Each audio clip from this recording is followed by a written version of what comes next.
ଭୁଲରେ ବି ଯଦି ଏହି ମନ୍ତ୍ରକୁ ପଢ଼ିଦେବେ, ଗ୍ୟାରେଣ୍ଟି ଦେଉଛି ମାତ୍ର 10 ମିନିଟରେ ସେ ନାରୀ ତୁମ ପାଖକୁ ଆସିବା ପାଇଁ ବାଧ୍ୟ ହେବ। ଯାହା ଚାହିଁବେ ତାହା କରିବ। ହଁ ଫ୍ରେଣ୍ଡସ୍, ଏହି ମନ୍ତ୍ର ଏତେ ଶକ୍ତିଶାଳୀ କି କେବଳ 10 ମିନିଟରେ ପ୍ରଭାବ ପକାଇଥାଏ।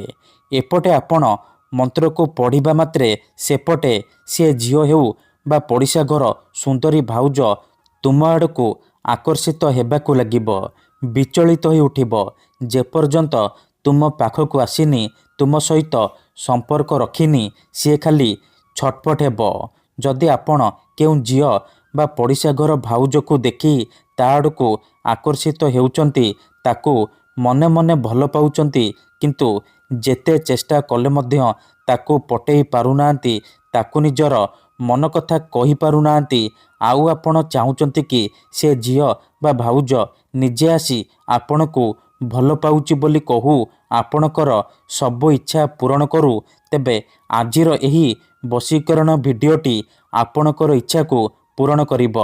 କାରଣ ଆଜିର ଏହି ଭିଡ଼ିଓଟିରେ ମୁଁ ଆପଣଙ୍କୁ ଶିଖେଇବି ଏମିତି ଏକ ମହାଶକ୍ତିଶାଳୀ ନାରୀ ମୋହିନୀ ବଶୀକରଣ ମନ୍ତ୍ର। ଏହି ମନ୍ତ୍ରକୁ ଯଦି ଆପଣ ଭୁଲରେ ବି କେଉଁ ବି ଝିଅ ବା ବିବାହିତା ନାରୀ ପାଇଁ ପଢ଼ିଦେବେ, ସିଏ ସେହି ସମୟଠାରୁ ଆପଣଙ୍କ ଆଡ଼କୁ ଆକର୍ଷିତ ହେବାକୁ ଲାଗିବ। ପାଗଳି ପରି ଆପଣଙ୍କୁ ଭଲ ପାଇବାକୁ ଲାଗିବ। ଆପଣ ତାକୁ ଯାହା କହିବେ, ଯେମିତି କହିବେ ସିଏ କରିବ। କୌଣସି ପ୍ରକାର ବାଧା ଦେବ ନାହିଁ।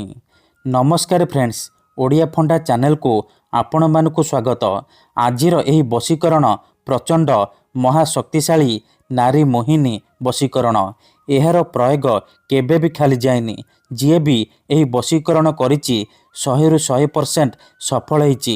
ବର୍ଷ ବର୍ଷ ଧରି ଭାଙ୍ଗି ଯାଇଥିବା ପୁରୁଣା ପ୍ରେମକୁ ଫେରାଇ ଆଣିପାରିଛି। ଶାଶୁ, ନଣନ୍ଦ, ଦିଅର, ଭାଉଜ କାହାକୁ ବି ନିଜ ବଶରେ କରି ତାଠାରୁ ନିଜର ମନ ମୁତାବକ କାମ ହାସଲ କରିପାରିଛି।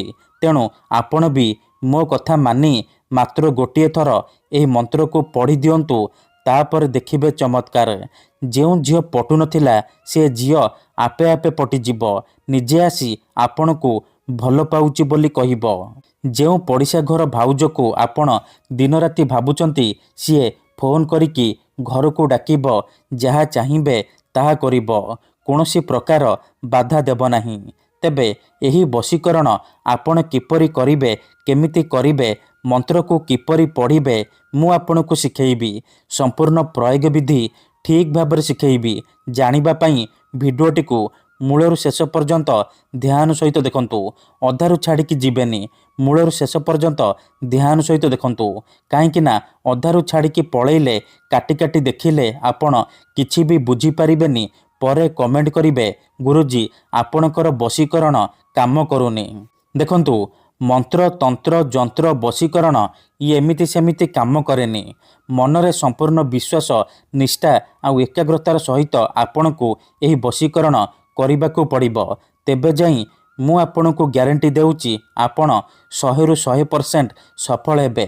ଯଦି ଗୋଟିଏ ଥରରେ ସଫଳ ହେଇପାରୁନାହାନ୍ତି, ଦ୍ୱିତୀୟ ଥର ଚେଷ୍ଟା କରନ୍ତୁ, ନିହାତି ଭାବେ ସଫଳ ହେବେ।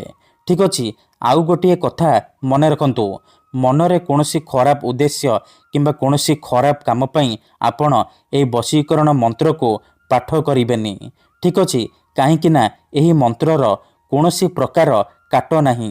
ମାତ୍ର ଥରେ ଯେଉଁ ଝିଅ ବା ନାରୀ ଉପରେ ଏହି ମନ୍ତ୍ରକୁ ଗୋଟିଏ ଥର ପ୍ରୟୋଗ କରିଦେବେ, ସିଏ ସାରା ଜୀବନ ପାଇଁ ଆପଣଙ୍କର ଗୁଲାମୀ କରିବ। ଆପଣଙ୍କର ଇସାରାରେ ନାଚିବ। ଆପଣ ତାକୁ ଯାହା କହିବେ, ଯେମିତି କହିବେ ସିଏ କରିବ। କୌଣସି ପ୍ରକାର ବାଧା ଦେବ ନାହିଁ। ଆପଣଙ୍କର ସବୁ ଇଚ୍ଛା ପୂରଣ କରିବ। ତେବେ ଏହି ବଶୀକରଣ କରିବା ପାଇଁ ଆପଣଙ୍କୁ କୌଣସି ପ୍ରକାର ସାମଗ୍ରୀର ଆବଶ୍ୟକ ନାହିଁ କିମ୍ବା କିଛି ବି ପଇସା ଖର୍ଚ୍ଚ କରିବାକୁ ପଡ଼ିବନି। କେବଳ ଆପଣଙ୍କୁ ଗୋଟିଏ ମନ୍ତ୍ର ପଢ଼ିବାକୁ ପଡ଼ିବ। ତାପରେ ଦେଖିବେ ଚମତ୍କାର। ଠିକ୍ ଅଛି। ତେବେ ଏହି ବଶୀକରଣ ବିଧି ଆପଣ କେଉଁ ବି ବାରରେ କରିପାରିବେ, କିନ୍ତୁ ଯେବେ ବି କରିବେ ରାତିରେ ଶୋଇବା ପୂର୍ବରୁ କରିବେ। ନିଜ ବିଛଣାରେ ବସିକି ଆପଣ ମନ୍ତ୍ରକୁ ପଢ଼ିବେ। ପ୍ରଥମେ ଆପଣ କ'ଣ କରିବେ, ବିଧିଟି କରିବା ପୂର୍ବରୁ ଭଲ ଭାବରେ ହାତ ଗୋଡ଼ ମୁହଁ ଧୋଇକି ସଫା ବସ୍ତ୍ର ପିନ୍ଧିକି ନିଜର ଶୋଇବା ବିଛଣା ବା ଶୋଇବା ସେଜ ଉପରେ ଆପଣ ବସି ପଡ଼ିବେ। ଚୁପଚାପ ବସି ପଡ଼ିବେ। ତାପରେ 2ରୁ 3 ମିନିଟ୍ ଆଖି ବନ୍ଦ କରିକି ସେଇ ଝିଅ ବା ନାରୀକୁ ମନେ ମନେ ଭାବିବେ। ତାର ମୁହଁକୁ ନିଜ ମନରେ ଭାବିବେ। ତାପରେ ଏହି ମନ୍ତ୍ରକୁ 21 ଥର ପାଠ କରିବେ। ଓମ୍ ନମଃ କାମାକ୍ଷା ଦେବୀ ଆମୁକଂ ମେ ବଶ୍ୟମ୍ କୁରୁ କୁରୁ ଫଟ୍ ସ୍ୱାହା। ଓମ୍ ନମଃ କାମାକ୍ଷା ଦେବୀ ଆମୁକଂ ମେ ବଶ୍ୟମ୍ କୁରୁ କୁରୁ ଫଟ୍ ସ୍ୱାହା। ଆମୁକଂ ଜାଗାରେ ଆପଣ ସେଇ ଝିଅ ବା ସ୍ତ୍ରୀର ନାମ କହିବେ ଯାହାକୁ ଆପଣ ନିଜ ବଶରେ କରିବାକୁ ଚାହୁଁଛନ୍ତି। ମନ୍ତ୍ରକୁ 21 ଥର ପଢ଼ି ସାରିବା ପରେ ପବନରେ ଗୋଟିଏ ଥର ଫୁଙ୍କିଦେବେ। ଏପଟେ ଆପଣ ମନ୍ତ୍ରକୁ ପଢ଼ିବା ମାତ୍ରେ 10 ମିନିଟ୍ରେ ସେପଟେ ପ୍ରଭାବ ପଡ଼ିବା ଆରମ୍ଭ ହୋଇଯିବ। ସେ ଝିଅ ହେଉ ବା ବିବାହିତା ଭାଉଜ ସେହି ସମୟଠାରୁ ଆପଣଙ୍କ ଆଡ଼କୁ ଆକର୍ଷିତ ହେବାକୁ ଲାଗିବ। ମନେ ରଖନ୍ତୁ, ଏହି ବଶୀକରଣକୁ ଆପଣ ଅଧାରୁ ଛାଡ଼ିବେନି। ଲଗାତାର 3 ଦିନ ପର୍ଯ୍ୟନ୍ତ ରାତିରେ ଶୋଇବା ପୂର୍ବରୁ ଏହିପରି କରିବେ। ତାପରେ ଦେଖିବେ କିପରି ସାରା ଜୀବନ ପାଇଁ ସେ ଝିଅ ବା ନାରୀ ଆପଣଙ୍କ ବଶରେ ହୋଇଯିବ। ଯାହା ଚାହିଁବେ ତାହା କରିବ। ଧନ୍ୟବାଦ।